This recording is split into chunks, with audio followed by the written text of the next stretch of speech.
Hi fellas, this is El Untal from Azure Events Management, event host and head event coordinator. So I'm here guys to share with you ano nga ba ang kahalagahan ng guest list at paano gumawa ng guest list. Number one po na kahalagahan ng guest list ay para malaman ninyo kung sino-sino ang mga attendees ninyo sa inyong event.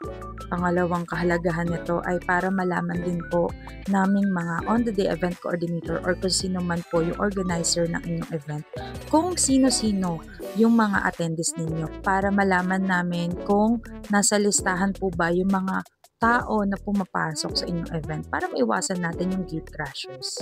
And syempre po, para sa safety na rin po ng lahat at para maiwasan po ang mga insidente na hindi maganda.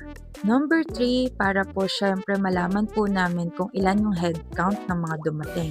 So if ever po kasi ng mga may hindi dumating na nasa guest list, pwede po silang palitan ng mga dumating na wala sa guest list. Baka po kasi may +1 si Ninang, may +1 si Ninong, or kung sino man po yung mga guest na dumating na meron pong +1. And para din po ito sa ating mga catering or kung sino man po yung provider ng food natin na supplier. Kasi po, kailangan din po nilang malaman yung headcount ng mga dumating dahil alam naman po natin na pag nag-exceed po tayo sa number of packs na dineclare natin sa kanila, may mga additionals po yan. And number 4 po, nagkaroon na rin po kami ng insidente na kailangan po ng alibi ng isang guest or magpapatunay na talagang umattend siya sa event natin.